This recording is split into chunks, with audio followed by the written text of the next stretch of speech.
The economies of North and South Korea. The Korean peninsula became united in the 7th century under the rule of the Silla Empire. Until a few decades ago, North and South Korea was a united nation for centuries. In 1910, the nation was annexed by Japan, which treated the Koreans no more than second-class citizens in their own country. Learning the Korean language and history was prohibited. To acquire formal education, Koreans had to adopt Japanese names and abandon Korean names. The farming activities carried out in the country were mainly to feed the Japanese, while Koreans starved, were cannibalized, tortured, and forced to work in labor camps. After World War II, the Koreans looking forward to gaining their independence again fell under the rule of the United States and the Soviet Union. After Japan's defeat in the war, the Soviets were already on their way to Korea to claim the region and impose their communist doctrines on the people. To secure some part of the country for themselves and stop the Soviets from dominating the area, the United States suggested the temporary division of the country. The split became the only solution to prevent the Soviet Union from taking over and was supposed to be temporary. So, North Korea fell under Soviet rule and the US took over South Korea. Efforts to unite the countries after the split proved abortive. Both were invited for a summit in 1948, and none of the nations showed up. It was believed that this was because both nations were still afraid of each other.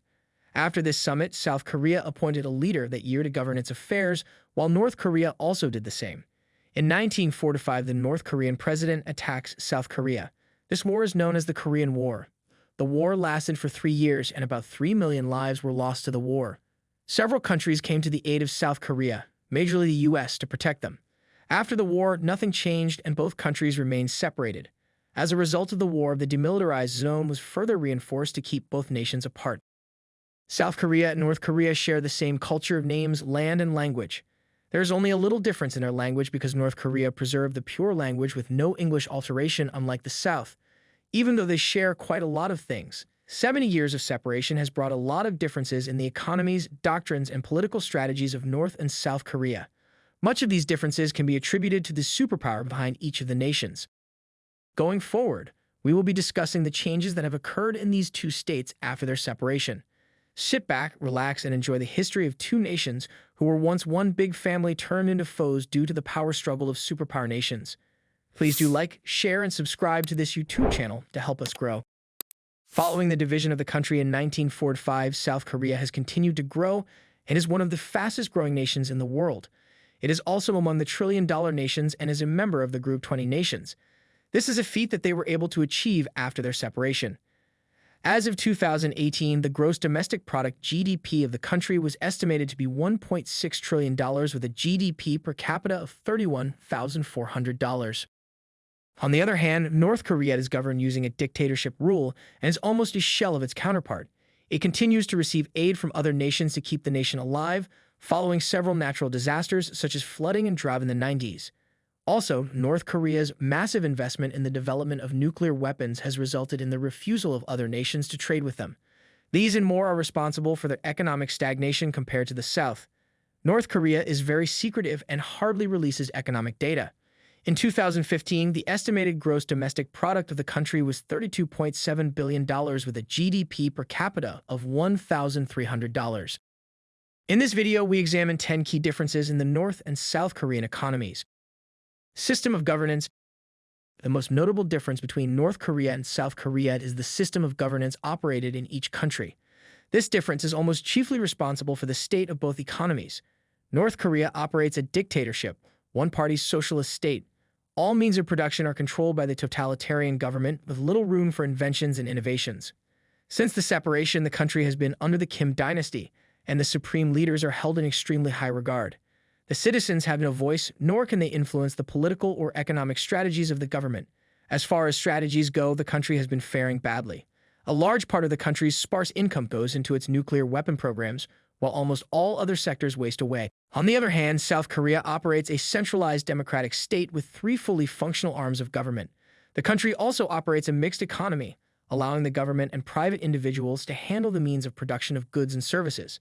Unlike North Korea, South Korea has a healthy trade relationship with many countries. It has no natural resources, but through its bilateral trade and good economic strategies, it is the 4th largest economy in Asia and the 10th in the world. Education. In North Korea, education is available to all its citizens till the age of 17 years. Students are taught the country's ideologies from a young age. In fact, there are portraits of the country's past leaders in all classrooms to intimidate and groom the citizens of the despotic leaders right from childhood. However, tertiary education is extremely expensive. Only the top 1% of the country can afford it, making it generally inaccessible to the masses.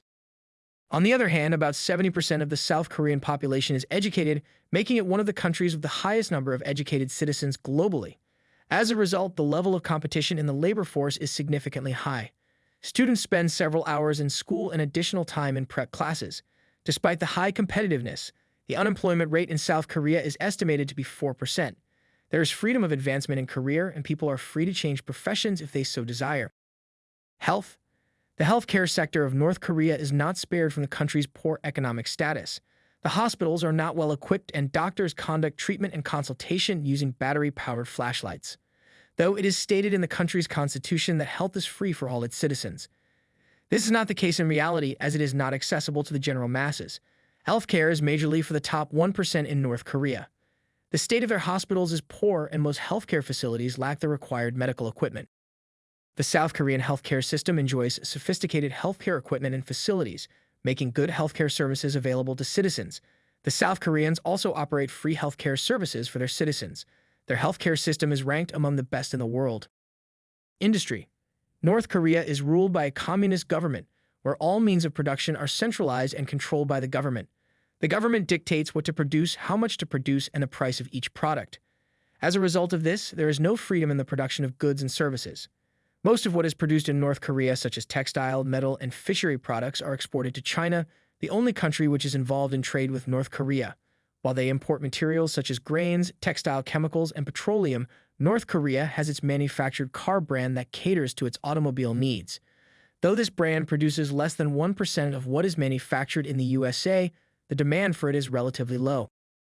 It is estimated that 11 in 1,000 citizens of North Korea own a car, since most of them cannot afford one and use other alternatives, such as bicycles. Even though the country believes in the Dutch philosophy of self-reliance, it is heavily dependent on China. On the contrary, South Korea is a highly industrialized nation where the economy is decentralized and citizens are free to own properties. The government does not control production. South Korea manufactures things like laptops, phones, textiles, and also automobiles. Two of the world's leading automobile brands, Kia and Hyundai, are manufactured in South Korea. South Korea trades with China, but they also import to other countries like Vietnam, Hong Kong, and the United States. The demand for automobiles in South Korea is high, since it is estimated that over 400 people out of 1,000 own a car in the country. Migration. A North Korean passport is considered one of the most difficult documents to obtain in the world. It is only issued to the top influential and trusted citizens. Therefore, traveling out of the country is a difficult task. Citizens also require a permit to travel freely within the country. Their South Korean counterparts have the freedom to travel anywhere in the world, either for study or leisure. The South Korean passport is one of the most powerful documents in the world. Citizens are allowed to travel to some countries either visa-free or issued visas on arrival to the nation. What an irony. Job. In North Korea, due to unaffordable tertiary education, the labor force comprises mainly unskilled workers who earn an estimated $1,700 yearly. Other jobs are mostly assigned by the government and usually benefit only the privileged citizens. South Korean jobs are highly competitive because of their high rate of education. Most of their labor accounts for 70% industry-skilled workers and 30% services. Without government intervention, there is the freedom to seek and secure a job based on qualifications and competence. Workers' yearly wages are estimated to be almost 18 times that of North Korea. Housing. Like other aspects of the economy, housing in North Korea is also dictated by the government. The majority of the masses live in the countryside, where they lack basic amenities, while the privileged government officials live in the city.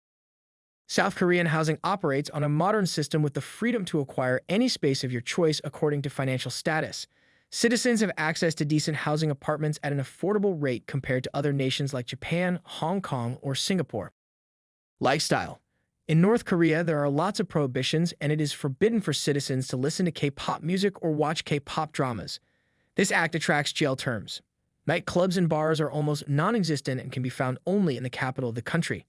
Certain hairstyles and cosmetics are dictated for the citizens to use, and others are forbidden. South Korea runs a democratic state where citizens are free to live the lifestyle of their choice. There are several nightclubs and bars. The citizens are free to use all cosmetics of their choice. Beauty standards are also very high, which is why a relatively high percentage of the population has undergone at least one cosmetic procedure. Korean beauty is also one of the growing industries in South Korea.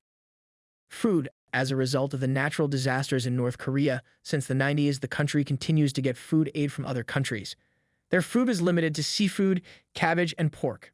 Meat is expensive and is considered a special treat by the masses except for the few elites who can afford it. Restaurants are almost non-existent in the countryside but can be found in the capital with international meals such as kimchi and pasta. There are also a few supermarkets which can only be found in Pyongyang, the capital city. South Koreans enjoy several local and international delicacies since several supermarkets which offer different food varieties are scattered everywhere. Restaurants are available in both the capital city of Seoul and the countryside. Meat is available and affordable for the consumption of all. They also enjoy several kinds of seafood of different types. Military. The government of North Korea invests mostly in its military. Their soldiers are trained continuously to keep them prepared always. There are reports that the soldiers are not well fed, especially those outside Pyongyang with access to only potatoes and raw corn meals. The South Korean military is always also ready for combat and the neutralization of external threats. Male soldiers train for a total of 10 years and the females 7 years. They are exposed to harsh weather and trained with harmful chemicals to prepare their forces for chemical attacks. Ironically, South Korea is one of North Korea's biggest enemies and vice versa. Even though these countries used to be a single nation until a few decades ago, the separation has turned the nations worlds apart. This is majorly due to the system of government of each of the nations and the country supporting it. Knowing that these nations used to be united and the hardship one part has to contend with is really worrisome. What do you think? Do you wish the country could unite again? Let us know your thoughts in the comment section below. Also, remember to click the like the video, turn on post notifications, and subscribe to the channel. Thanks for watching.